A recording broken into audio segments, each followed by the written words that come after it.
السلام علیکم ورحمۃ اللہ. الحمد للہ رب العالمین والصلاة والسلام علی سیدنا و نبینا محمد وآلہ وصحبہ اجمعین ومن تبعهم بإحسان إلی یوم الدین. محترم المقام ناظر عام ندوۃ العلماء، احباب گرامی اور سامعین کرام،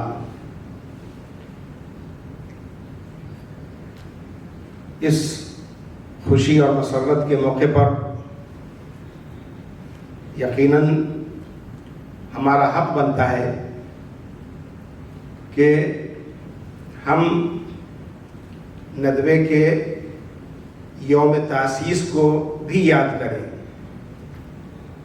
شاید آپ حضرات کو اس کا علم نہ ہو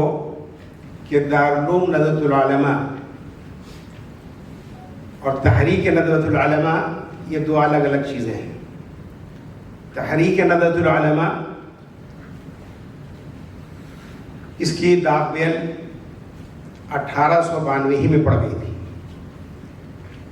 اور اس کا پہلا اجلاس 1894 میں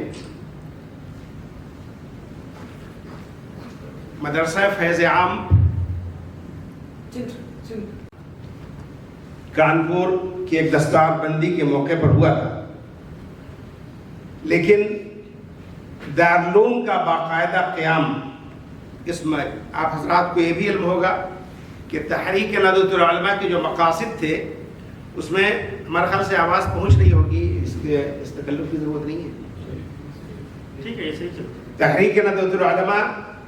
کے مقاصد سے آپ حضرات یقیناً واقف ہوں گے کہ تحریک ندوۃ العلماء کی ابتدا اصلاح نصاب اور ساتھ ساتھ رفع نزاع باہمی، ان بنیادوں پر اور ساتھ ساتھ اسلام کی نشر و اشاعت، یہ وہ مقاصد تھے جس کے لیے تحریک ندوۃ العلماء کی ابتدا ہوئی تھی. لیکن ان مقاصد کی تکمیل کے لیے دارالعلوم کا قیام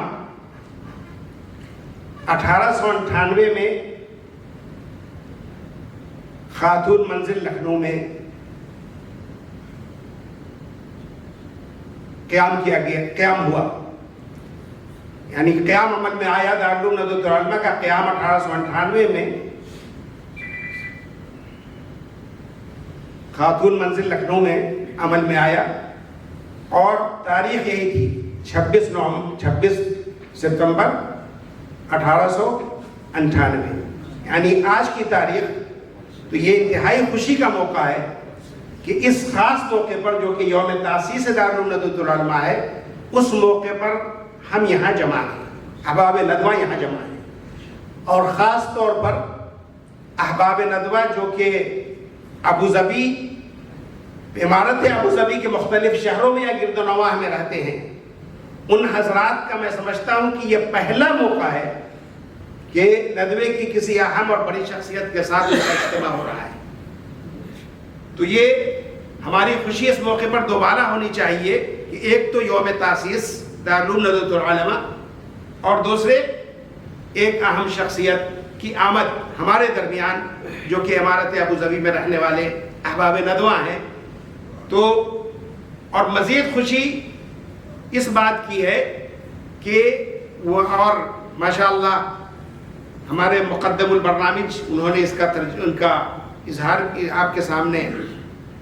اس کا اظہار بھی کیا ہے کہ یہ دورے ہماری شخصیات کے دورے کے اعتراف کے کوئی مناسب باوقار جگہ وہ حاصل نہیں کر سکتے، اور جب تک وہ مناسب اور باوقار جگہ نہیں حاصل کرتے اس وقت تک علمی لوگوں سے ملاقات یا ندوے خود اپنے آپ کو پہچانوانا یا ندوے کا تعارف کروانا یہ ممکن نہیں ہے. اس لیے کہ اس کے لیے وہ مقام و مرتبہ چاہیے، وہ جگہ چاہیے جہاں آپ اس ندوے کے پیغام کو پہنچا سکیں. یا سنجیدہ لوگوں سے ملاقات، پڑھے لکھے لوگوں اور سنجیدہ لوگوں سے آپ کی ملاقات ہو سکے، اور اس کے لیے ضروری ہے کہ جو ڈگری آپ حاصل کر کے آتے ہیں وہ آپ کی معاون و مددگار بنے۔ تو اس سلسلے میں یہ چیز بڑی اہم ہے، اور اس کا سب سے بہتر طریقہ یہ ہے کہ ندوے کے ذمہ داران وہ براہ راست وزارت التربیہ اور تعلیم کو مخاطب کرے، مراسلت کرے، اور ساتھ ساتھ جو ان کے مطالبات ہیں نصاب تعلیم وغیرہ کے سلسلے میں اس کو پورا کریں سنجیدگی سے۔ اگر اس موضوع کو لیں گے تو یہ کام بہت مشکل نہیں ہے۔ اگر براہ راست وزارت التربیہ اور تعلیم کو مخاطب کیا جائے اور ان سے جو ہے اس سلسلے میں مراسلت کی جائے تو یہ کام مشکل نہیں ہے، اور یہ نہایت اہم ہے۔ دوسری گزارش یہ ہے کہ میں آپ سب جانتے ہیں، سب معلوم، سبھی حضرات کو اس کا علم ہے بہت اچھی طرح، کہ صرف خلیجی ممالک ہی میں نہیں، یا عالم عربی ہی نہیں، بلکہ یورپ، امریکہ، بلکہ افریقہ کے بھی مختلف ممالک میں لاکھوں کی تعداد میں ندوی حضرات مختلف جگہوں پر اپنا کام کر رہے ہیں۔ ان لوگوں کو ایک ویب سائٹ کے قیام کے ذریعے جوڑنا بہت اہم ہے، ابنائے قدیم ندوۃ العلماء، اور اگر ان کو جوڑ دیا گیا تو میں سمجھتا ہوں کہ جو تعاون، ایک تو ندوے سے وابستگی، اپنے مادری علمی سے وابستگی ہوگی اور یقیناً ہوگی، اور تعلق بڑھے گا، اور ساتھ ساتھ اس کے متعدد امکانات پیدا ہوں گے کام کرنے کے اور آپس میں تعاون کرنے کے۔ ہر طرح کا تعاون کیا جا سکتا ہے اس پلیٹ فارم سے، چاہے وہ علمی ہو یا مادی ہو، ہر طرح کا تعاون جو ہے ہو سکتا ہے اگر ویب سائٹ کے قیام کے ذریعے